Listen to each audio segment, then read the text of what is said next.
Mhm. Okay, but maybe we'll get started because I am conscious of time because we have such fantastic speakers for our Meet the Member event today that I want to make sure that we leave plenty of time for question and answers towards the end. So good morning, good afternoon, good evening, wherever else you are in the world, and welcome to our Meet the Member event, our Australian British Chamber of Commerce Meet the Member event for the month of April. For any of you who I may not have met in the past, my name is Paul Wright, and I'm the Chief Commercial Officer for the Chamber. I'd like to start the meeting by obviously acknowledging the traditional custodians of the land in which we meet today. As I'm based here in Sydney, that would be the Gadigal people of the Eora Nation, and I pay my respects to their elders, past, present, and emerging. I'm also delighted to say, well, hopefully we'll be delighted to say when she comes on the call, that we're also going to have the British Consulate General and Deputy Trade Commissioner Asia Pacific, Louise Cancelon, join the call as well. Fingers crossed. So it'll be a great opportunity to hear from Louise as well. So again, welcome to our Meet the Member event. These events have always been a fantastically successful way for our Chamber members and guests from across the country, as well as from overseas, to be able to learn more about each other, connect, and to also see how we can support each other as well. I think, if there's one thing that COVID and lockdown taught us, it's that a chamber can only be as successful as what the members allow it to be. And so with these events, for us to learn more about who the type of companies that each one of our members is targeting, how we can support them on that, or how we can also utilize their services has been a fantastically successful way for us to do these events. And I think with the speakers that we have today, it'll be exactly the same. I see Louise Cancelon has joined us. Louise, I was just saying we're delighted to have the British Consulate General and Deputy Trade Commissioner for Asia Pacific join us. This is Louise Cancelon, who I'm also delighted to say will be one of our speakers. Which is fantastic, and it's great that you've joined now, Louise, because you're actually going to be my first speaker, which is great. So for anybody that has not been on this call before and doesn't know the format, we have 10 speakers in total, all from different industry sectors, all from across the country as well as from overseas, that are each going to have a 3-minute time slot to basically give us an overview of their company, service they offer, and as I say, most importantly, who the type of companies or individuals that they're targeting, so we can all see how we can support them, whether that's for ourselves or whether it's for our network. At the end of our 10 speakers' presentations, I will be opening it up to the floor for our attendees, all you wonderful people on the screen here, to also ask questions. And I do implore you to think of some great questions for our speakers. It's a great opportunity to connect with them. But then also at the end of the session, probably tomorrow morning, we'll be sending out an email to all of our attendees with the contact details for our speakers as well, in case you'd like to connect with them directly at the same time. So, as I say, each one of our speakers will have 3 minutes, and our first speaker is Louise. And Louise, you are the Deputy Consulate General. I love you to death, but I do have to keep the 3 minutes to a fine point here. So when you are getting close to your 3 minutes, I'll give you the old tea, but it'll be a great opportunity for us to learn more about what's happening in your world as well. So, Louise Cancelon, your 3 minutes start now. Okay, thank you so much. Thank you so much, Paul. And hi, everybody. Good afternoon. As Paul mentioned, I've got 2 titles. So I'll explain to you a little bit about what those 2 titles mean. I'm Consul General here in Sydney, representing the UK and New South Wales, and also the Trade Commissioner covering Australia and New Zealand. So in the Consul General role, I am the UK's representative here. So that means that I am continually building links with government, business and people across New South Wales and the country. We also have a consular team that looks out for British nationals who get themselves in trouble. I'm sure that will be none of you on the call. Don't lose your passports. But if that does happen or the worst happens, we've got an excellent team here that provides support to British nationals. In the consulate here, we've also got representation from our devolved nations of Scotland and Northern Ireland, and they're predominantly help supporting British companies, so Northern Irish companies and Scottish companies into the market and looking at investors coming over to the UK. We've got a Visit Britain team in the consulate, and they are, you might be surprised to know that Australians are big spenders, and they are currently the number 2 tourist spender for the UK. So they've overtaken France and Germany, which is amazing. Australians come to the UK, and you don't just come for a couple of days, you spend a long time and you spend a lot of money. So keep that coming, that's great. Then on my trade commissioner sort of side, I am responsible for a team of about 45 across Australia and New Zealand, and we have representatives in Melbourne, Sydney, Brisbane, Perth, and Canberra, covering a range of sectors. Oh, sorry, Auckland as well. Can't forget them. Covering a range of sectors. And we're supporting British companies who are here and also attracting investment into the UK. We are the #2 destination for Australian investment overseas. #1 is America. We like to say we're #1 in Europe, and that goes through a whole range of whether it's superannuation funds to small tech companies setting up there. We are also the #2 investor in Australia. So we have a huge number of companies here, but also capital coming in.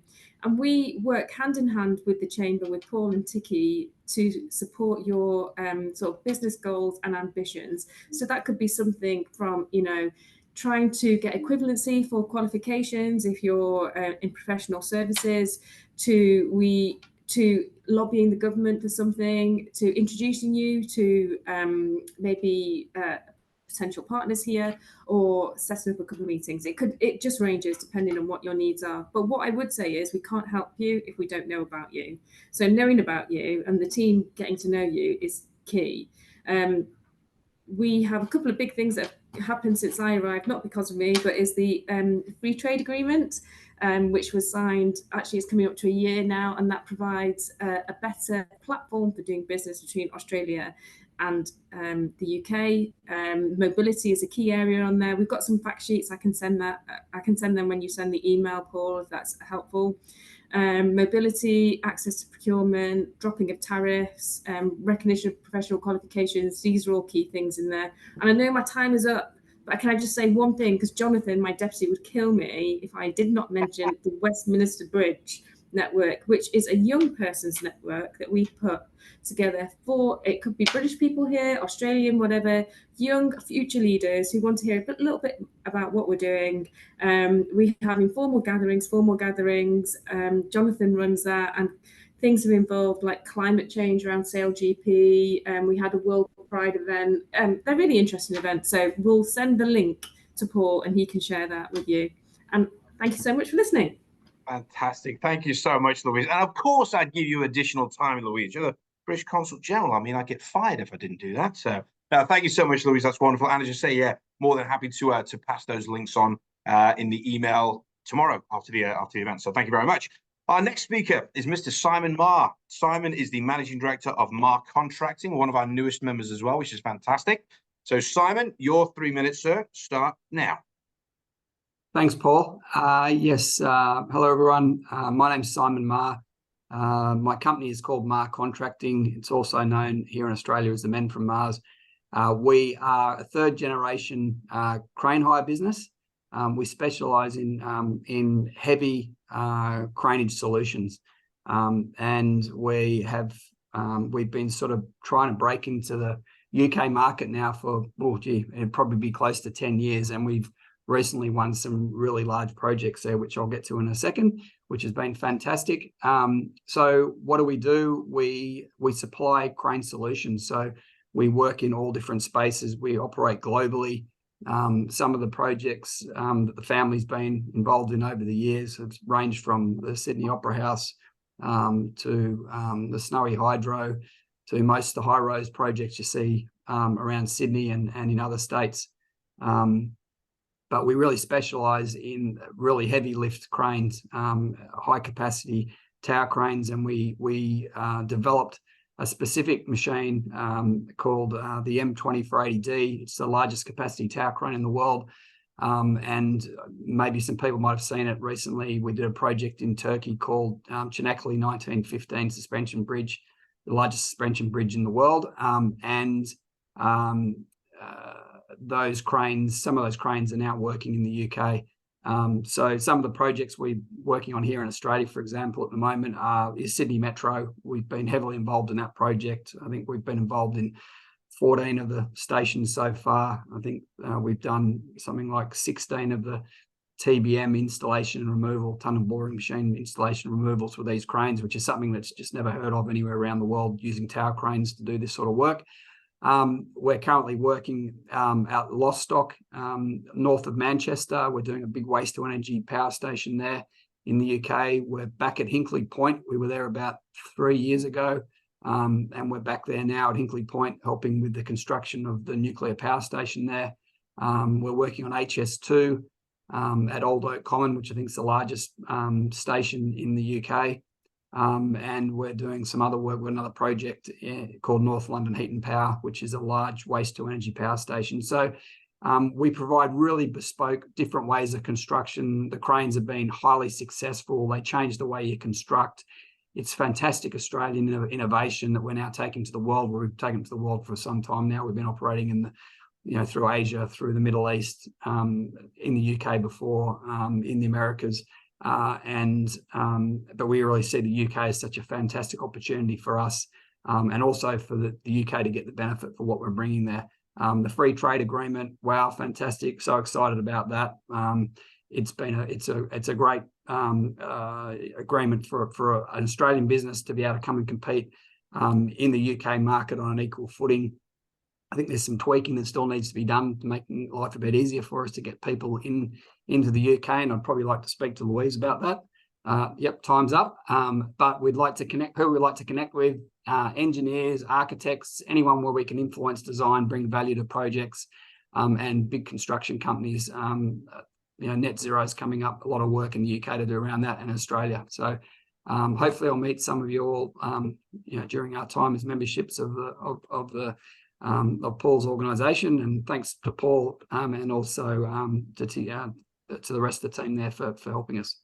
Fantastic. Thank you so much, Simon. And again, congratulations again on the projects won in the UK. It's absolutely fantastic news. And I'm sure that Louise and her team would be delighted to hear more about that, and obviously your thoughts on the FTA as well. So that's wonderful. Great. Thank you. All right. Our third speaker is Julian Courtney Stubbs. Julian is the director of the fantastic law firm Cowell Clark. And Julian, your 3 minutes, sir. Start now. Well, good afternoon, wherever you are. Great to speak to you all today. I'm joined by my colleague Sylvia Mansour, who likewise enjoys attending all the ABCC events. So Cowell Clark is a commercial law firm. We have offices in the eastern states of Australia. We're a full service organisation. We advise on corporate, commercial, property, employment, insolvency, disputes, and that full range of tax, the full range of commercial advisory services. We have particular focus on the digital and technology sectors in terms of clients with IP-rich assets. We're in a digital economy; it touches us all. So we're very invested there with cross-practice teams that are dedicated to those industry sectors. We do a lot of international work, a lot of cross-border work. You can probably tell from my accent, I'm originally an English solicitor, also qualified in Hong Kong. So we do a lot of international work for clients, large, small, private individuals, and so forth. We're the keepers of secrets. We have this wonderful profession where we get to hear what you're doing, the things that interest you, the things you're coming up with, and we try to help you implement your objectives and to, obviously get outcomes that are favourable to you. We act for clients for very long periods of time. Once we get to know clients, it's a kind of partnership. We like meeting people. We like hearing what you're doing, and we would be delighted to help anybody and to continue going to the events. We love going to the events. Paul does a great job. Much enjoyed, and look forward to meeting you in person soon. Fantastic. Thank you so much, Julian. And Julian, you've still got a bit more time left yet. So just quickly, who are the type of companies that you want to engage with as well? Look, our client base is wide and varied. We look after clients that have very, very diverse interests. Clients are mostly unique. In actual fact, they have particular needs, whether it's disputes, whether it's business as usual contracting, reorganizations, transacting with customers in the UK or with suppliers, setting up structures. We do it all. We love to do it. It keeps our day varied and interesting, and we're delighted to help. No, fantastic. Thank you so much, Julian. As you say, it's been wonderful having yourself and all of your fantastic team join us in events, both here in Sydney as well as in Adelaide as well. We've recently been engaged with your team there. So thank you so much. Speaker number 4 is Mr. Chris Kimpton. Chris is the sales director for Reeder Mackay, one of the oldest and fantastic travel firms in the world. from the UK, obviously. But Chris, I'll let you speak more about it. Your 3 minutes, sir. Start now. Absolutely. Thank you, Paul. And hi, everyone. Great to meet you. And hopefully we get the opportunity to meet in person in the near future. As Paul mentioned, I am the sales director for Reed & Mackay here in Australia.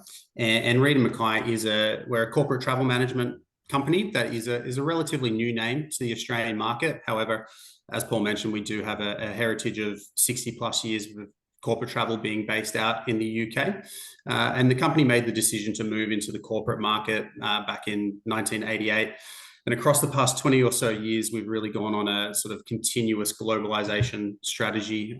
We now operate across 65 countries globally, working with 1,000 plus clients around the world. So we are really now a truly global corporate travel management company. We came out to Australia in 2019 via the acquisition of a company called Concierge Traveller. And that was really brought about because they operated in the same way that Reed & Mackay operates in the corporate travel space. And that is really to provide a VIP level of service as per standard. So we sort of like to define ourselves as a travel management company that provides service first and foremost, that is backed by our own proprietary technology.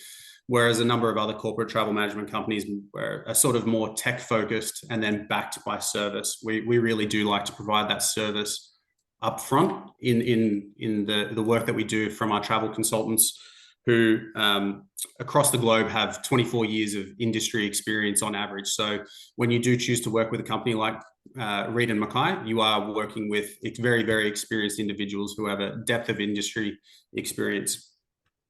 Typically, we are aligned to the professional services industry. So we do work with industries like the financial industry, the legal industry, insurance industries.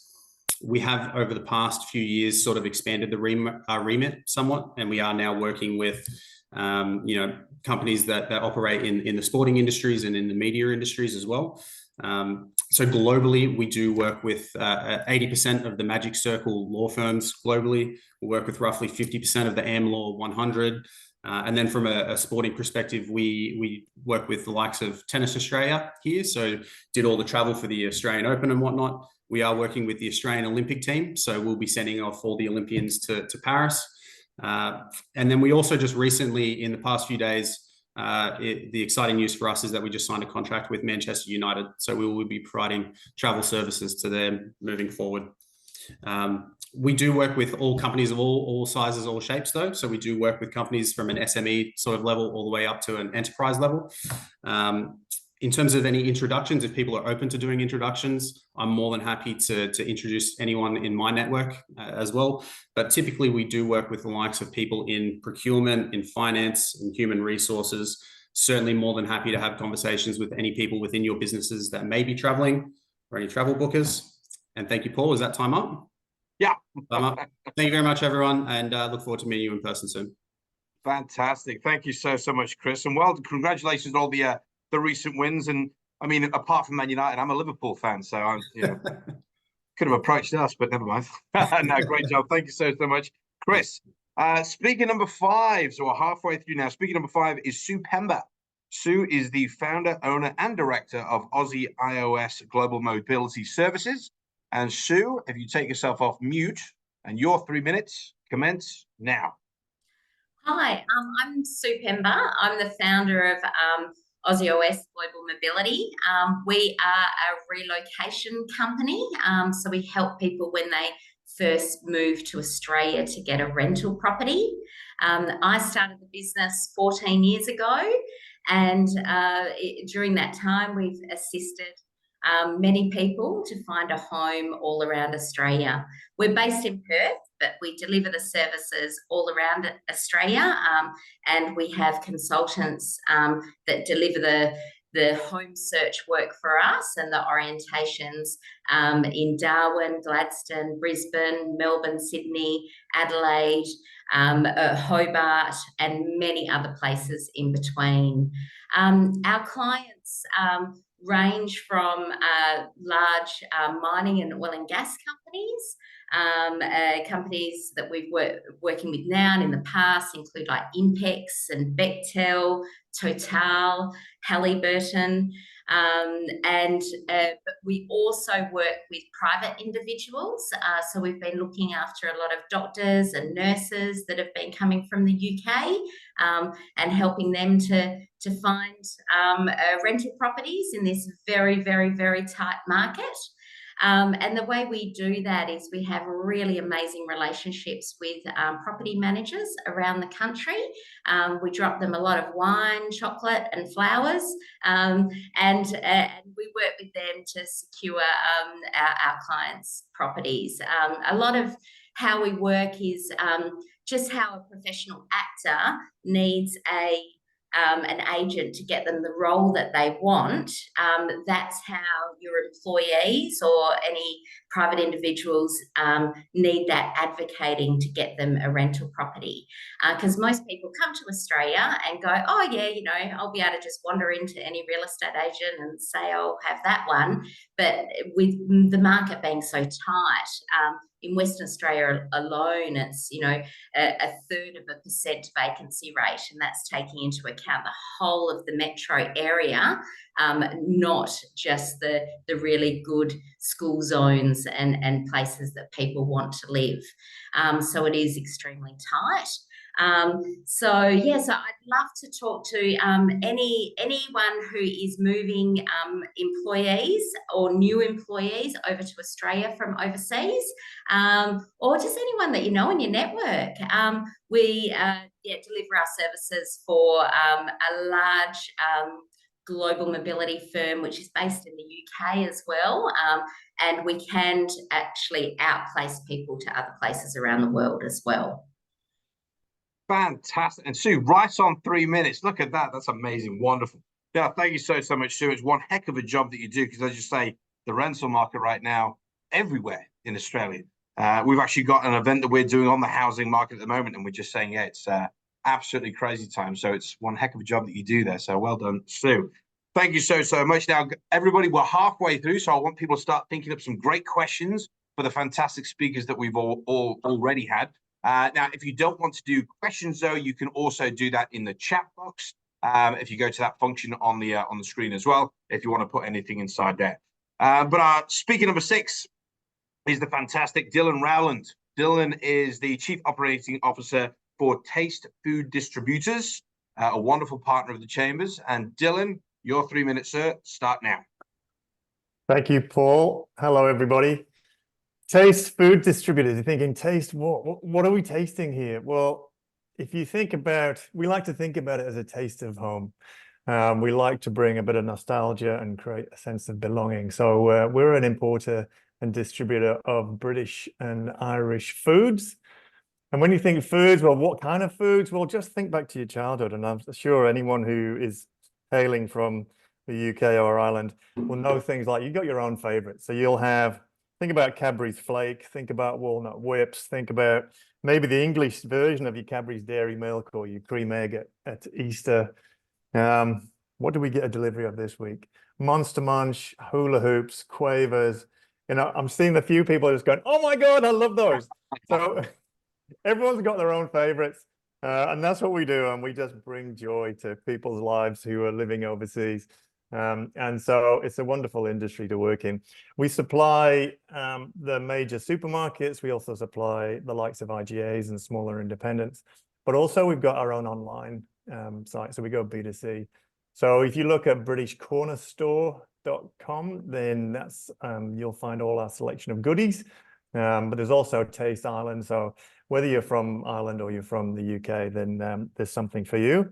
It is about bringing that taste of home to people who are living overseas.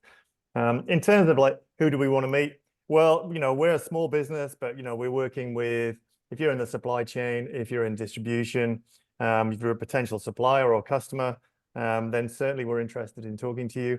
But we also do corporate gifting. So, you know, it's kind of one of those, how you put a massive smile on somebody's face and just giving, you know, we did an event with Paul recently and we gave away a couple of hampers, and people were screaming because they wanted them, because they're just full of goodies and the taste of kind of, you know, of your childhood. So giving that to somebody in your office, which is not that expensive to do, but really puts a big smile on your face on everybody, if it's, you know, if they're a British or Irish business is a great sort of treat, either just as a one-off thank you. It can be birthdays, Christmas, Easter, and we can personalize, put your brand logo on it as well. So it's a good corporate thing to do as a relatively cost-effective way to put smiles on everybody's faces and put yourself forward as the best boss.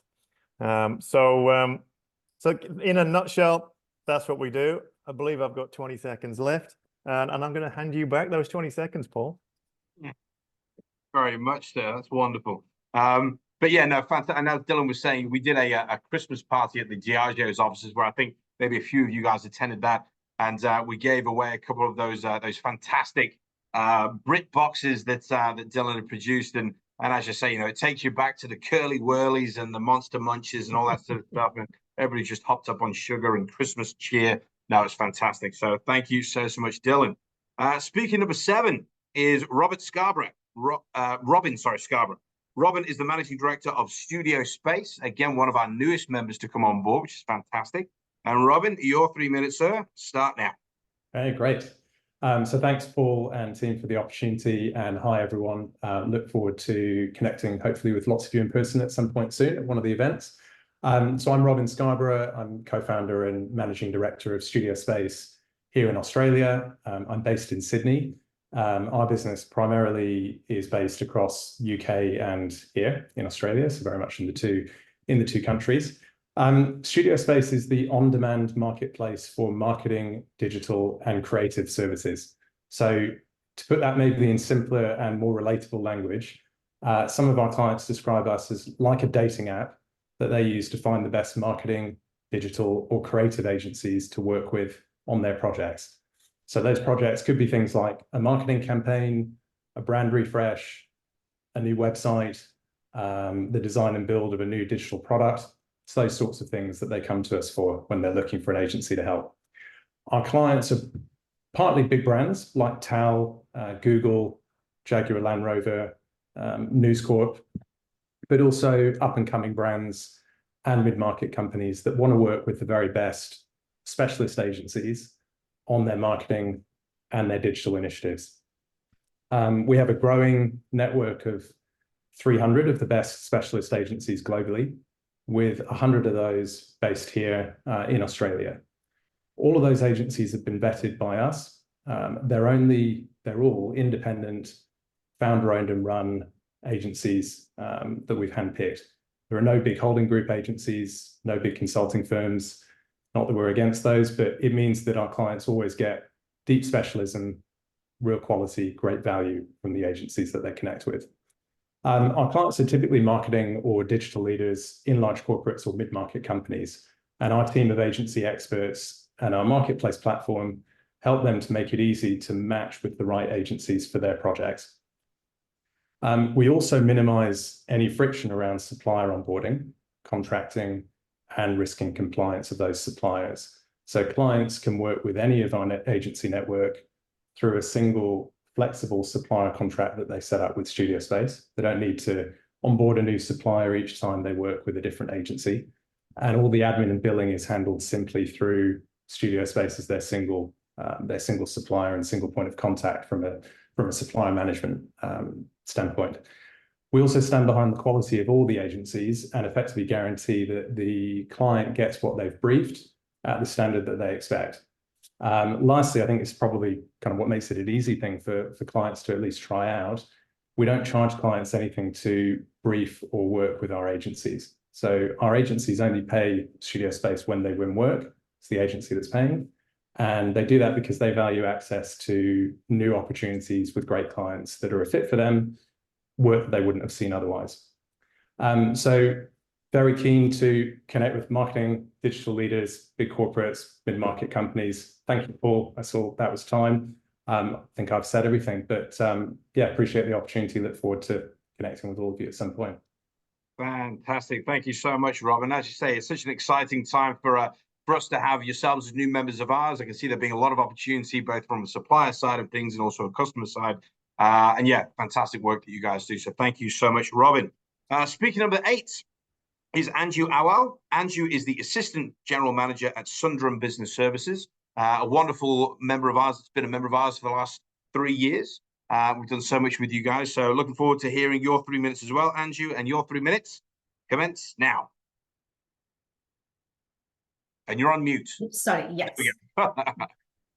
Hello, everyone. I'm Anju. And I am from Sundaram Business Services, and I'm joining you live from India. I'm giving you some live scenes here behind me.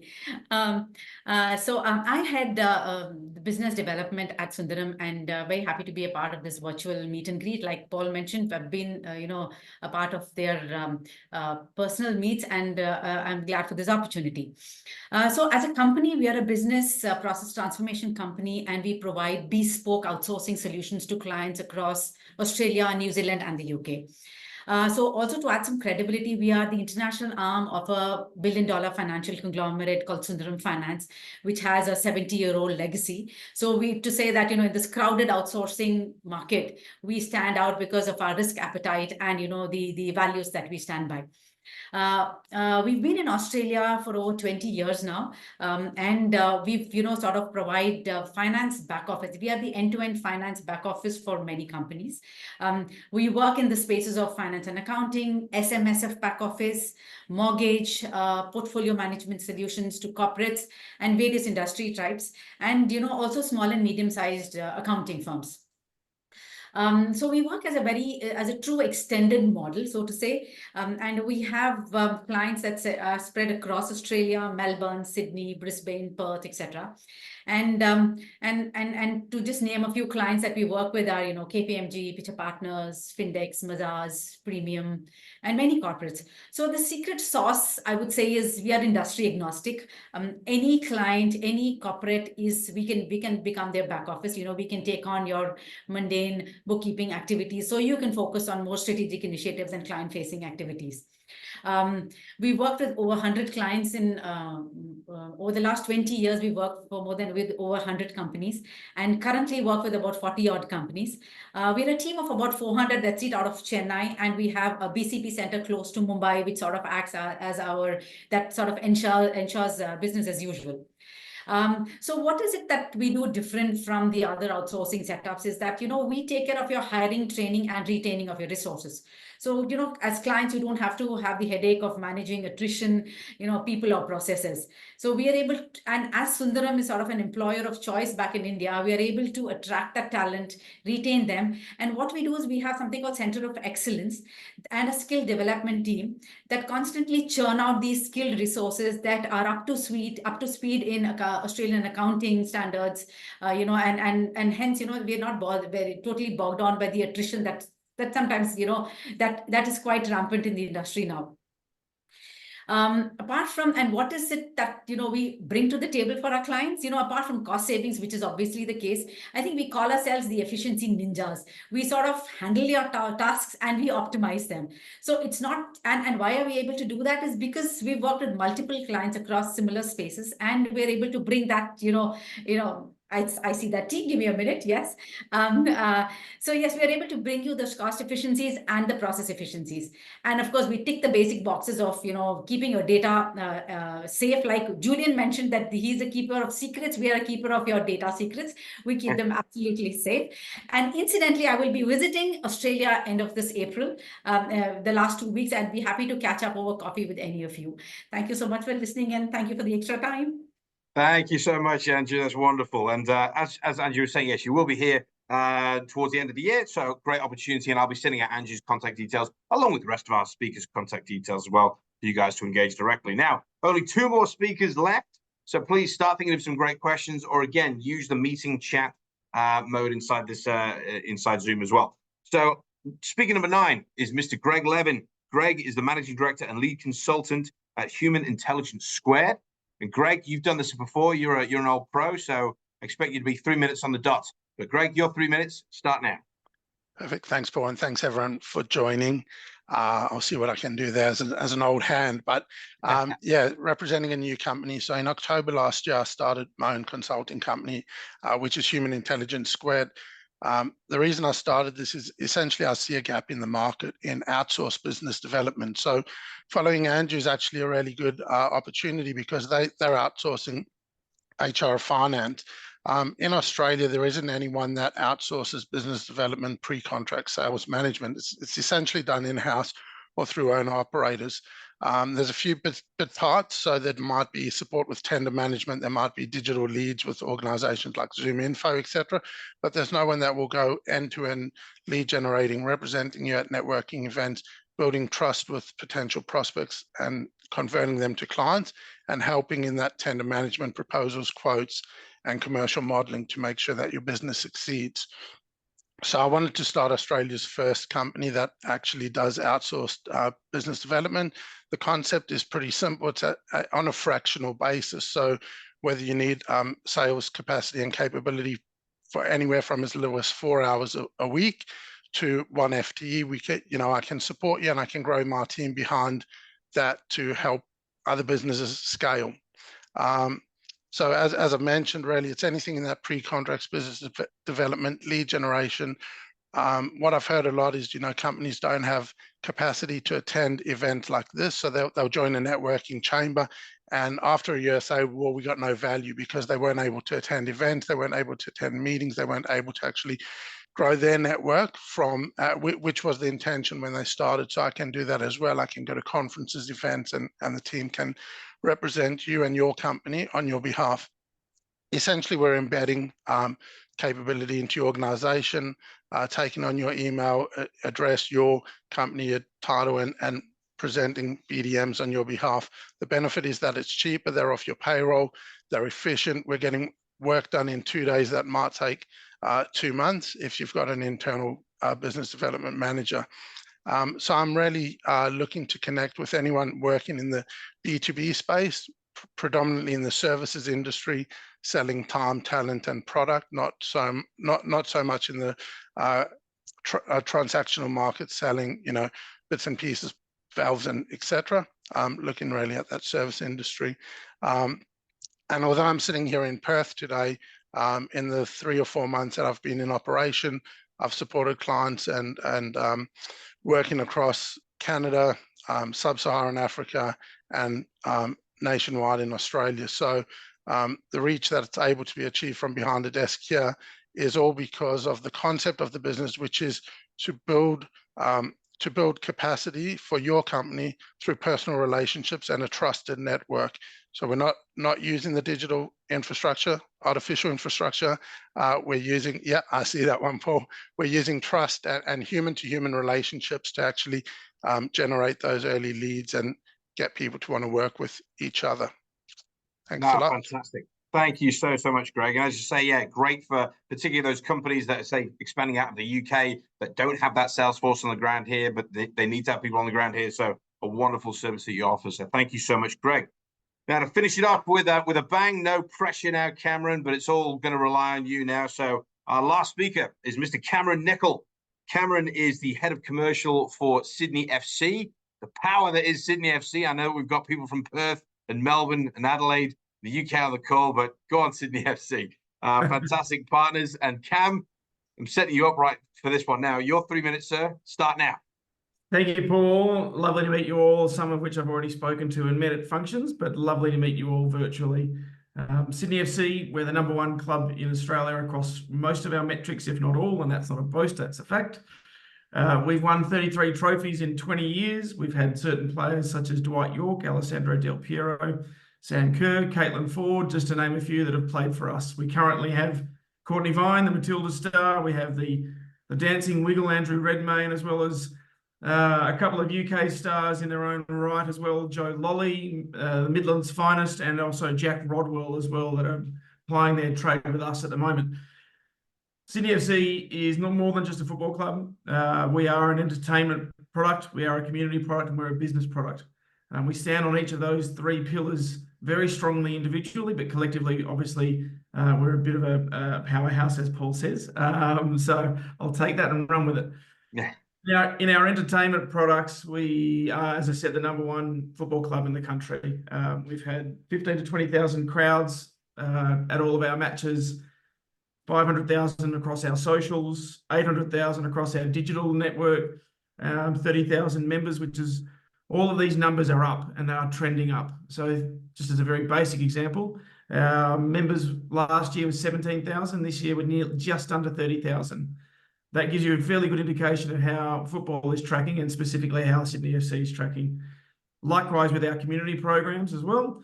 We are actively in front of 15,000 children, people every year. And that ranges from school holiday clinics, school clinics, charitable organisations and the like. Who we speak to, you can see some of the brands that are on behind me. This is my lovely media wall. These are some of our partners, all of the ones that are on the white bar across, which is Isuzu and the A-League and Liberty and Channel 10. They're the league's partners. Everyone else, they're ours. So Karma, Under Armour, Kennards Hire. We talk to all sorts of different brands, and it's primarily on what the brand wants to achieve. So B2C, B2B is generally sort of where we work, specifically in relation to brand awareness, hospitality, unique experiences, ticketing, integrated content. If you're looking at a marketing approach, utilizing multiple different platforms, whether it be, as I said, digital or TV or in stadium, the engagement levels that we provide. And to sort of finish it off, because I'm pretty close, no doubt, Paul, we are, when you compare us to other sporting codes and other sporting clubs, whilst we may not have the breadth like the AFL or the NRL, we have the depth. We know that our fans are 62% more likely to buy from their partners, which is 29 to 32% more than any other sporting code. So that gives you the breadth over the depth. So as a result, we've had a lot of partners that have stayed with us for a long time. Kennards, 8 years. McDonald's, 8 years. Macquarie University's just signed for 5 years. So we have a lot of long-standing partners that love what we do. And we'd love to help you guys with whatever marketing challenges and opportunities you'd like to look at. Thanks, Paul. Fantastic. Thank you so much, Cam. Yeah, I was lucky enough to go along to a Sydney FC game last weekend, which was fantastic, and to experience the new stadium. The first time I've been down to the new Allianz Stadium, which is wonderful as well. So, but yeah, great for for all aspects, for business, for families, for kids, everything. So thank you so much, Cam. Well, that is the end of all of our speakers' time. It's been fantastic to learn more about each one of the chain members and obviously what they're doing in the market. And I'd love now to obviously open it out to the floor for people to be able to ask questions. If you're not confident with asking a question, please, you can write it in the meeting chat and I can ask the question for you. But because it's always difficult trying to get somebody to do the first question, maybe I will start with the first question. And I'll go to Chris Kimpton over at Reed & Mackay. So obviously we're out of COVID, we're out of lockdown. Is it back to pre-lockdown, pre-COVID travel levels now, or are we still seeing a bit of hesitancy in the market there? No, absolutely. Well and truly back beyond sort of pre-COVID levels. Absolutely. Both domestically, internationally, everything's trending up. Yes, so very much everyone's active out traveling, B2B, and from a leisure perspective as well. Probably the biggest difference that we've seen from the past 5 years or pre-COVID is really the term leisure. So I don't know if anyone's familiar with that term, but it gets thrown around in the media a little bit, which is all around sort of that personal wellness, I suppose, and tacking on some leisure in addition to a business trip at the same time. Yeah, no, fantastic. No, it's great to obviously, hear that obviously travel is back. I mean, domestically is always going to be strong, but internationally, I think the flight prices, I'm going back to the UK and my God, I've just seen what that flight price is, and it's different to what it used to be, but yeah. It stings you a little bit. Absolutely. Yeah, exactly. Yeah. Yeah. No, fantastic. Now, please, if anybody's got a question, raise your hand, write it in the box. Otherwise it's just going to be me asking all the questions and that's just no fun whatsoever. But maybe I'll go to Dylan.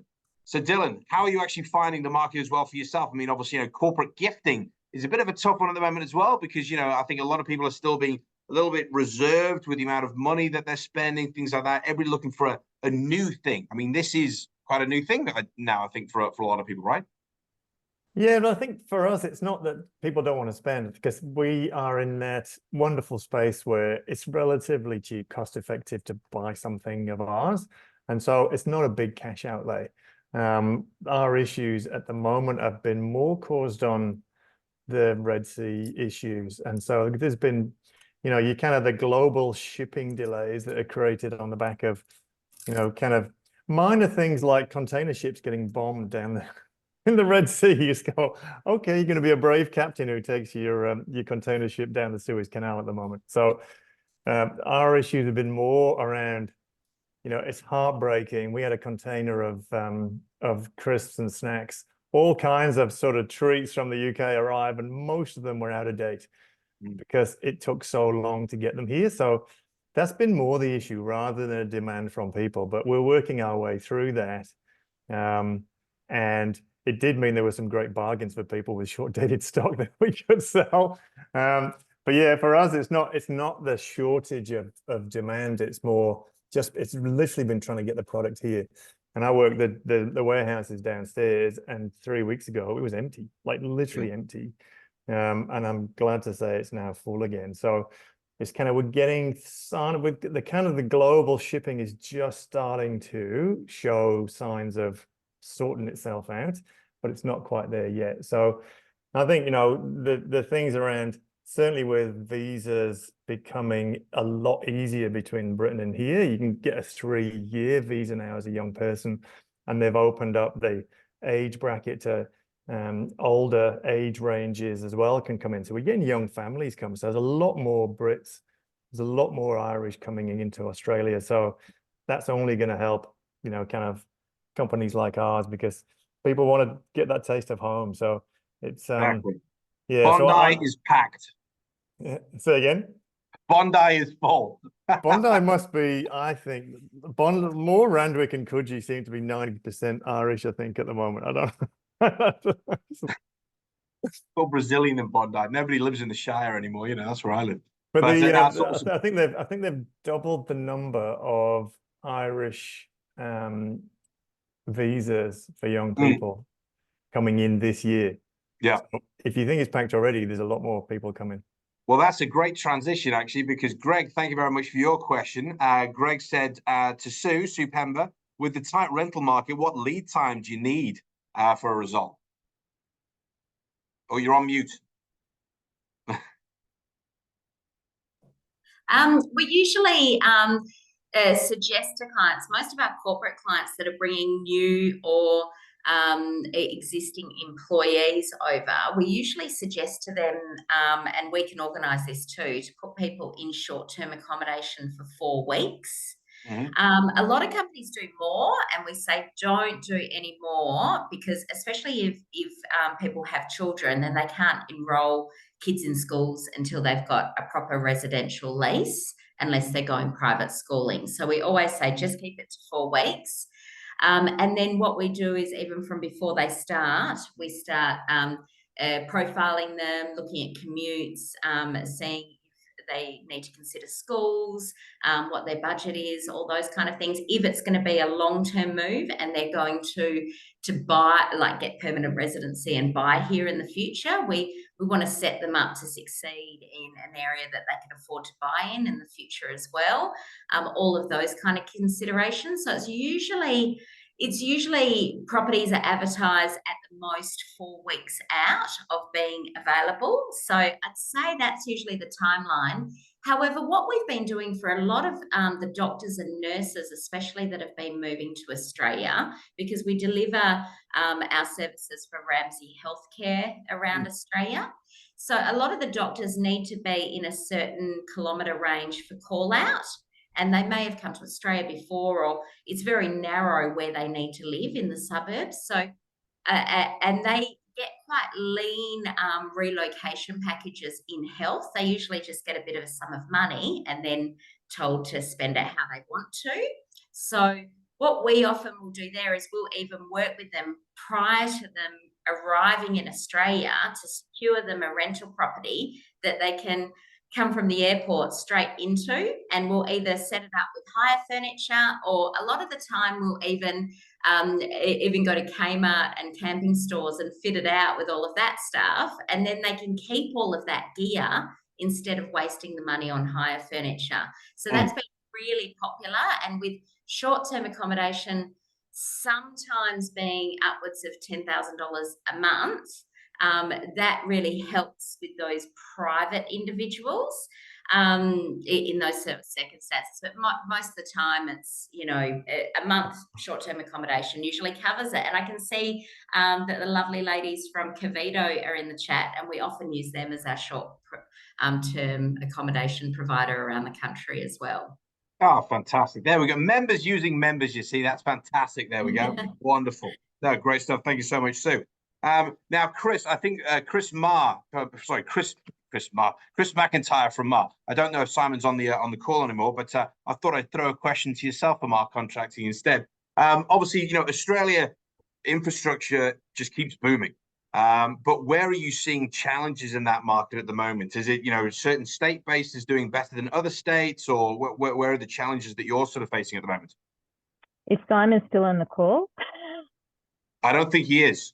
He's He may have dropped off. Yeah, it's probably a question for Simon. All right. I mean, we're seeing like our business is so strong at the moment. Like I did help Simon with an interview for a UK publication recently where they were asking questions about, you know, where do we see strengths, and like we've never actually been busier, but particularly in the government contracting space in the infrastructure stuff. So I think the challenge for us is having enough cranes to fill demand. But good problem to have, yeah.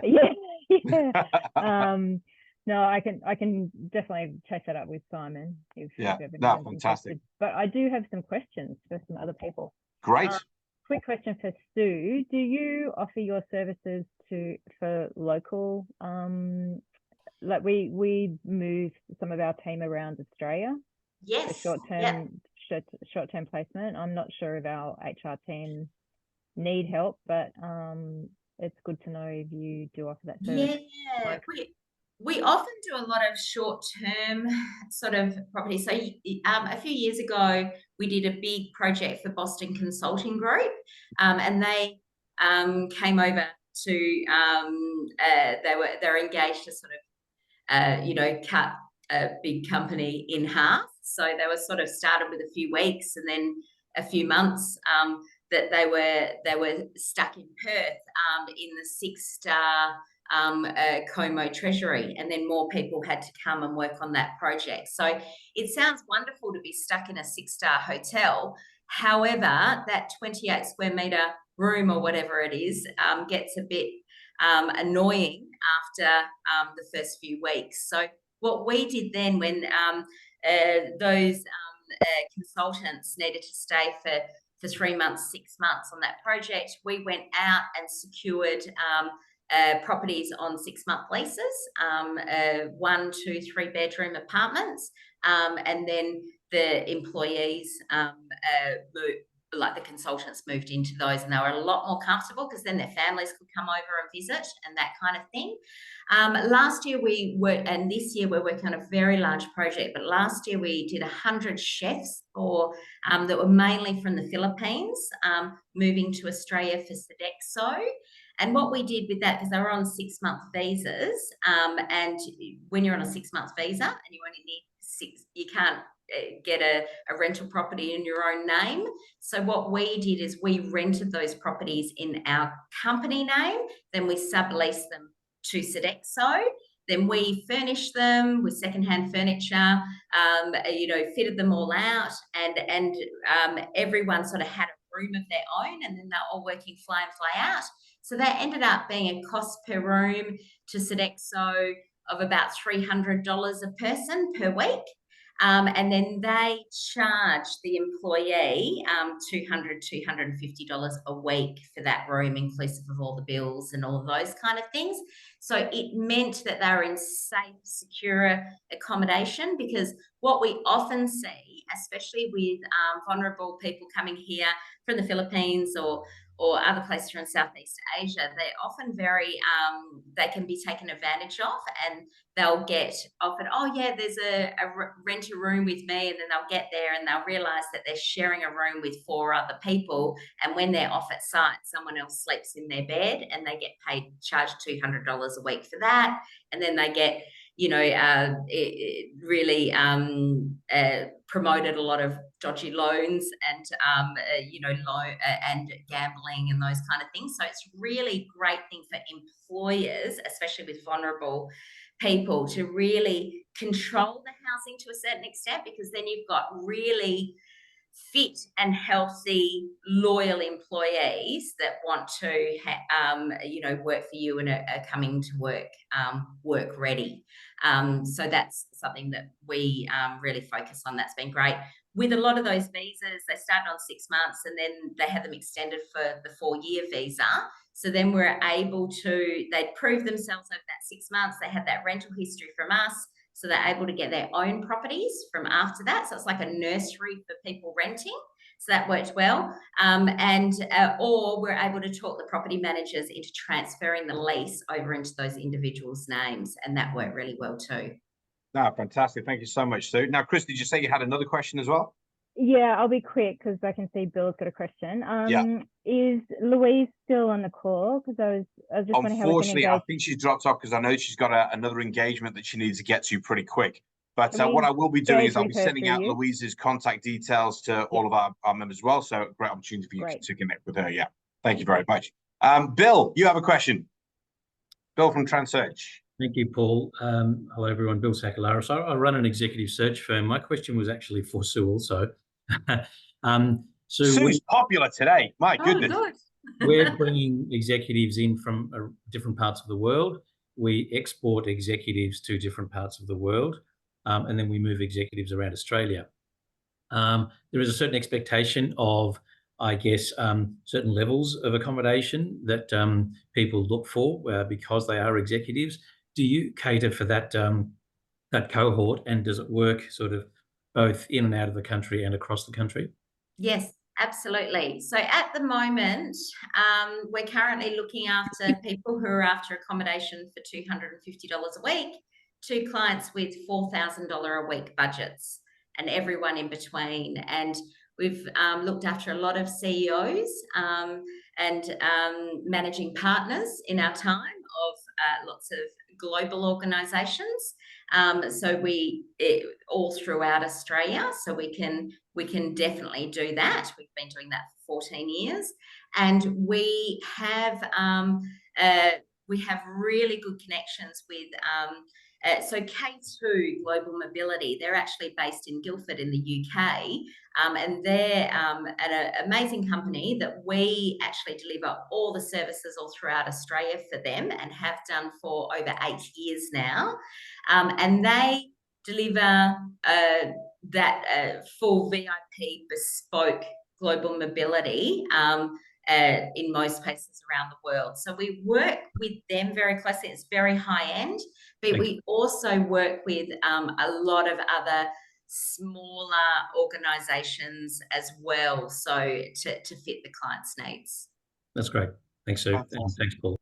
Thank you so much, Sue, and thank you so much, Bill, for your question. Now, obviously, conscious of time because we're almost at the end, so we might close the proceedings there for the questions. But as I said, what I will be doing is sending out all of our speakers' contact details so that you guys can engage with them directly. And I would definitely encourage you to obviously build those relationships, get those LinkedIn requests, and see how we can obviously work with each other and hopefully develop business as well. But thank you so much again for everybody for joining us. Now, obviously, it'd be remiss of me to say about, to not mention the other wonderful events that we have taking place in the future. We have a wine tasting event in Sydney, great opportunity to drink some wonderful wine and have some networking opportunities. Our Australian British Energy Transition and Investment Summit will be taking place on Sunday, the 7th of May here in Sydney. We have a Navigating the Complexities of Migration, Taxation, Relocation in Perth, a Brisbane Autumn Sundown, a HSBC Budget Breakfast in Sydney, loads of different events taking place, which can all be found on our website. If you haven't engaged with the rest of our team in the other states, please do. We have the wonderful Matthew Joyce, who's our Victorian Partnerships Manager. We have Linda Neo, who's our Partnerships Manager over in WA. Samantha Reichman is our Partnerships Manager in Queensland. She's actually on holiday in the UK right now. She should be on this call, even if she is in the UK. Commitment to the job, but she's on holiday, so that's fine. We also have Patrick Mobbs, our wonderful events manager based here in Sydney as well. So if myself or any of our colleagues can ever be of any support to yourselves, please let us know. Thank you so much again for joining us. Thank you so much again to our wonderful speakers. It's a difficult thing to try and compound everything you do into 3 minutes, but I think you all did a fantastic job.